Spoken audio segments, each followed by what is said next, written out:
నమస్తే, welcome to college TV. పగడాల ప్రవీణ్ మరణం వెనుక మిస్టరీ దాగి ఉందని చెప్పేసి క్రిస్టియన్ సంఘాలు అంటున్నాయి. అది ఒక యాక్సిడెంట్లో జరిగినటువంటి మరణం అని మరికొంతమంది అంటూ ఉన్నారు. అది ఏది వాస్తవం? ఇప్పుడు తెలుగు రెండు రాష్ట్రాల్లో చాలా చర్చగా మారింది. అది ఒకసారి మాట్లాడే ప్రయత్నం చేద్దాం. మనతో పాటు మేడే రాజీవ్ సాగర్ గారు ఉన్నారు. ఒకసారి మాట్లాడదాం. అన్న నమస్తే. అన్న చెప్పండి, హత్య అని చెప్పేసి మీరంటా ఉన్నారు, అది సాధారణ అంటే యాక్సిడెంట్లో జరిగినటువంటి మరణం అని చెప్పేసి మరికొంతమంది అంటూ ఉన్నారు. ఏది నిజం?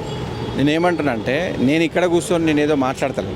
అక్కడ జరిగినటువంటి పరిస్థితి దగ్గరికి అక్కడ ఏదైతే రాజమండ్రికి నేను మొన్న రాత్రి పోయిండో, రాజమండ్రిలో సంఘటన జరగగానే ఉదయం అక్కడికి ఉన్నటువంటి వాళ్ళ కుటుంబ సభ్యులు కానీ, అక్కడ ఉన్నటువంటి క్రైస్తవ నాయకులు కానీ, అక్కడ ఉన్న క్రైస్తవ సమాజం కానీ, అక్కడ ఉన్నటువంటి రాజకీయ నాయకులు కానీ, వాళ్ళందరూ కూడా సీన్ ఆఫ్ ఎఫెన్స్ దగ్గర పోవడం జరిగింది. అక్కడ పోయి అక్కడ ఉన్నటువంటి పరిస్థితులను చూసిన తర్వాత వాళ్ళు మీడియాకు మాట్లాడడం జరిగింది.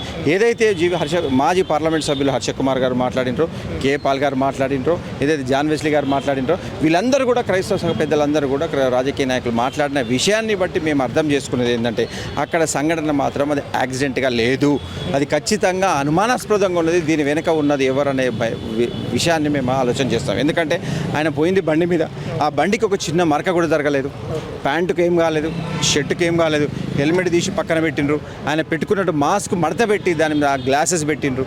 ఈ పరిస్థితులు మీకు అర్థం చేసుకున్న ఏ మానవుడికంటే ఒక ఆలోచన రేతెక్కిస్తుంది. ఖచ్చితంగా అది యాక్సిడెంట్ అయితే ఏదో బస్సు కన్నా గుద్దుకోవాలి, ఏదైనా చెట్టు కన్నా గుద్దుకోవాలి, ఏదైనా ఆటో కన్నా గుద్దుకోవాలి, ఏదైనా గుద్దుకున్నట్టు యాక్సిడెంట్ అవతల ఏదో ఒక వస్తువు అయితే ఉండాలి కదా. గుద్దుకున్నట్టు యాక్సిడెంట్ అయిందంటే బస్సు గుద్దుకున్నా, లారీ గుద్దుకున్నా, ఏదో ఒకటి ఏది లేకుండా యాక్సిడెంట్ ఎట్లయితుంది?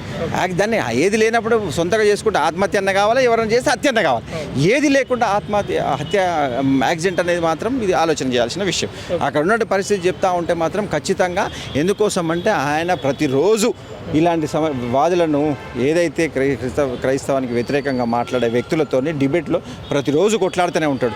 ఆయన ఆల్రెడీ నెల రోజుల క్రితం ఆయన నా మీద థ్రెట్ ఉంది, నాకు భయం పెట్టే విధంగా ఫోన్ కాల్స్ చేస్తూ ఉంటారు, నాకు ప్రాణానికి హాని ఉందని ఆయన పోస్ట్ చేసి డైరెక్ట్గా పోస్ట్ చేసిండు. ఎవరు కూడా పట్టించుకున్న పరిస్థితి కూడా ఆయన చంపేంత అంటే ఆయన చెప్పే మాటల్లో కొంచెం శాంతి మాటలు కూడా ఉంటాయి. అందరినీ మనుషుల్లాగా చూడాలనే అనేక వ్యాఖ్యలు కూడా చెప్తూ ఉంటాడు. అందరినీ ప్రేమ వంచే విధంగా మాట్లాడే వ్యక్తి ఆయన మీద చంపేంత కుట్ర ఎవరు బండి ఉంటారు? ఈ సమాజంలో మంచోనిగా కదా కష్టాలు వచ్చేది. ఎదుర్కొన్నటువంటి ఏదైనా ఒక గట్టిగా ధైర్యంగా ఉన్నటువంటి వాడిని కొడతారా? మంచిగా ఉన్న శాంతిగా ఉన్న వ్యక్తి ఆయన ఏం చేయలేడు కదా. ఆయన ఓన్లీ మంచి బోధిస్తాడు, శాంతి బోధిస్తాడు. ఆయన దగ్గర ఏం లేవు కదా, ఆయన వెనక ఎవరు లేరు కదా. అట్లాంటి వ్యక్తిని ఈజీగా చంపేయచ్చు. అట్లాంటి వ్యక్తిని చంపేయటం వల్ల దాని వెనుక ఉన్న సమాజానికి కానీ, దాని వెనుక ఉన్న వేరే వ్యక్తులకు కానీ, క్రైస్తవ సంఘాలకు కానీ, క్రైస్తవ నాయకులకు కానీ భయభ్రాంతులు గురి చేస్తే భయం ఏర్పడుతుంది. మళ్ళీ మా జోలికి రారు అనేటువంటి ఆలోచన చేసేటువంటి పరిస్థితి. ఇలా ఆంధ్ర రాష్ట్రం ఎవరి కింద పనిచేస్తూ ఉంది? ఇలా ఉన్న ముఖ్యమంత్రి, అక్కడ ఉన్నటువంటి కూటమి ప్రభుత్వం ఎవరికి కనుసన్నలు ఉంది? బీజేపీ ఎవరి కింద పనిచేస్తుంది? ఆర్ఎస్ఎస్ కింద. ఇవాళ తెలంగాణ రాష్ట్రం ఉన్నటువంటి ముఖ్యమంత్రి ఉన్నా కూడా పనిచేసేది ఎవరికి? బీజేపీ కింద పనిచేస్తూ ఉన్నారు.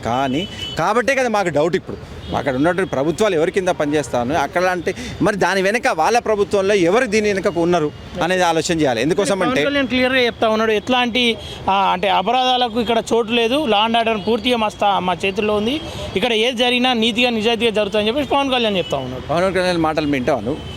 పవన్ కళ్యాణ్ పార్టీ పెట్టినప్పుడు స్టాలిన్ అయిండు, తర్వాత లెనిన్ అయిండు, తర్వాత మదర్ తెరీసా అయిండు, తర్వాత సనాతన ధర్మానికి వచ్చింది. ఇప్పుడు ఆయనను ఏ సిద్ధాంతం మీద ఉన్నట్టు?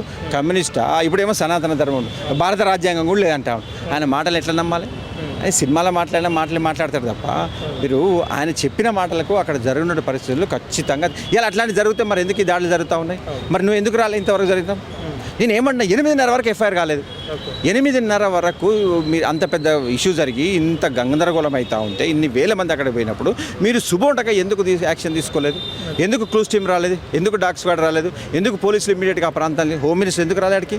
వేరే చిన్న సంఘాలు జరిగినప్పుడు మీరు ఉరుకుతారు కదా. చిన్న సంఘాలు జరిగినప్పుడు అంటే వీడు దళితులకు రక్షణ లేదా? దళితులు అంటే పట్టించుకునే పరిస్థితి లేదా? అంటే క్రైస్తవులు హోమ్ మినిస్టర్ కూడా ఒక దళిత మహిళ. నేను ఏమంటున్నా, హోమ్ మినిస్టర్ దళితం వెళ్తే పైన ఉన్నది ఎవరు? ఇలా ఎక్కడైనా హోమ్ మినిస్టర్ మొత్తం ఆమె చేతులు ఉండదు కదా. ఆమె ఎవరి కింద పనిచేస్తూ ఉంది? హోమ్ మినిస్టర్ ఆమెకి ఇచ్చిండ్రు అంతే. సరే, ఆమె ధైర్యంగా అక్కడికి పోతే సంతోషం. మేము కూడా కోరుకునేది ఆ హోమ్ మినిస్టర్ ఒక మహిళ, మీరు ధైర్యంగా అక్కడికి పోయి మాకు న్యాయం చేయాలి. మా సామాజిక వర్గానికి చెందిన బిడ్డలు కాబట్టి వాళ్ళని కాపాడుకునే అవసరం మీకు ఎంతో ఉంది. కానీ మీ మీద ఉన్నోళ్ళు మాత్రం మీ వర్గాలకు చెందిన వాళ్ళు కాదు, ఈ మతాలను స్వేచ్ఛనిచ్చే బతకనిచ్చేటోళ్ళు కాదు. కాబట్టి మాకు డౌట్ ఉంది, వాళ్ళు అక్కడ ఉన్నటువంటి ప్రభుత్వం ఎవరి కోసం పనిచేస్తూ ఉంది, ఎవరి ఆ సంతోషం కోసం పనిచేస్తూ ఉంది, ఆంధ్రప్రదేశ్లో రాజకీయ ప్రకంపన లేపడానికి దీని వెనుక ఎవరుందనేది. ఒక వ్యక్తిని చంపడానికి ప్రభుత్వమే దిగొచ్చిందంటారా, లేదంటే ఎవరిపైన అనుమానం వ్యక్తం చేస్తూ ఉన్నారా వాళ్ళ కుటుంబం సభ్యులు? ప్రభుత్వాల మీద ఎవరు అనుమానం లేదండి, ప్రభుత్వాలు కాపాడమని కోరుతున్నాయి. ప్రభుత్వాలు అక్కడ స్వేచ్ఛ లేకుండా ప్రభుత్వాలు ధైర్యంగా ఉండాలని చెప్తారు తప్ప ప్రభుత్వాల మీద మాకు లేదు. అరే ఎవరు వ్యక్తుల వెనక ఉన్నది ఎవరని మాట్లాడుతున్నాం. వ్యక్తుల వెనక ఎవరుండి చేపించుండ్రు, వ్యక్తులు ఎవరి కోసం పనిచేస్తుండ్రు అది మాత్రం మేము మాట్లాడుతున్నాం. ఎవరు చేపించినా ఎవరు చేసినా న్యాయం జరగాలి.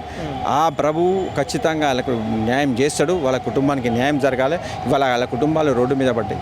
ఇలా ఇంతవరకు కూడా వాళ్ళని ఆ విషయం తెలియగానే పడిపోయినారు. ఇలా అట్లా రాష్ట్రంలో ధైర్యం క్రైస్తవులు సంతోషంగా ఉండాలంటే ఏ చిన్న సంఘటన జరిగినా కూడా అక్కడ ఉన్నటువంటి పరిస్థితిని అదుపులోకి తీసుకొని వాళ్ళకి ధైర్యం చెప్పాలి. అక్కడ ఉన్నటువంటి నాయకులు రావాలి. కనీసం ఎవరు వచ్చిండ్రు, ఎవరు మాట్లాడినరు, ఎవ్వరు కూడా పట్టించుకున్నటువంటి నాదులు లేరు. ఇంకా హైలైట్ చేస్తే మతాల మధ్యలో గొడవలు అయ్యే అవకాశాలు ఉంటాయి కాబట్టి లోపలనే క్లియర్ చేద్దామని చెప్పేసి భావిస్తున్నారు ప్రభుత్వం. లోపల క్లియర్ చేసుకుందామంటే పొద్దున జరిగిన తర్వాత 7 గంటలు రాజమండ్రికి సెంట్రల్ జైలు అక్కడనే ఉంది, అక్కడ ఉండి ఎస్పీ అక్కడనే ఉండు, కలెక్టరేట్ అక్కడనే ఉండు. అక్కడ నుంచి వాళ్ళు నివారణ చర్యలు తీసుకోవాలంటే 1 గంటల ప్రభుత్వం తలుచుకుంటే ఎంతసేపు? అది ప్రభుత్వం తలుచుకుంటే పెద్ద పెద్ద పనులే 1 నిమిషాల మీద చేయొచ్చు.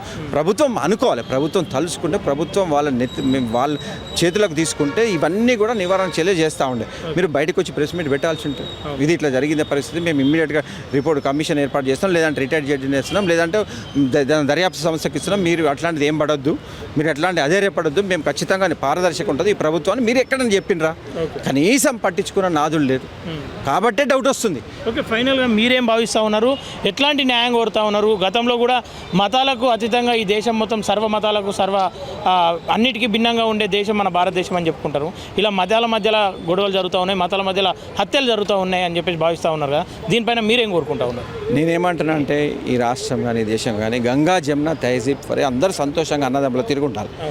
ఎవరో కొంతమంది చేసిన వ్యక్తుల వల్ల మొత్తం సమాజంలో వ్యవస్థలో నాశనం కావద్దు. ఆ వ్యక్తుల ఒక సామాజిక వర్గంలో ఒకరు చేపట్టి ఆ సమాజాన్ని మొత్తానికి చెడ్డ పేరు వస్తుంది. అట్లాంటివి రాకుండా మేము తక్కువ మైనారిటీలుగా ఉండొచ్చు, మీరు ఎక్కువ ఉండొచ్చు, మెజారిటీగా ఉండొచ్చు. ఇవాళ మీరు ఎంత చేస్తుంటారో మేము కూడా ఈ దేశంలో భాగస్వాములు, అభివృద్ధిలో మేము భాగస్వాములు ఉన్నాం. ఇలా మేము చదువు చెప్పడానికి స్కూళ్ళు ఏర్పాటు చేసినాం, వైద్యం హాస్పిటల్ పెట్టినాం, సామాజిక సేవ చేసినట్లు ముందున్నాం.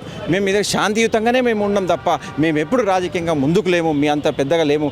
మేము కోరుకుంది ఏంటంటే ప్రశాంతంగా ఈ దేశంలో సంతోషంగా ఉండాలి, సామరస్యంగా కలిసిపోయి ఉండాలి. అందరికి కూడా మీకెంత అయితే హక్కు ఉందో మాకు కూడా అంతే హక్కు ఉంది. మేము కూడా ధైర్యంగా గుండె మీద చేసుకొని ప్రశాంతంగా నిద్రపోయే విధంగా ఈ దేశం ఉండాలి, ఈ రాష్ట్రాలు ఉండాలి, ఈ ప్రభుత్వాలు పనిచేయాలని కోరుకుంటా ఉన్నాం. ఓకే అన్న, థ్యాంక్ యూ.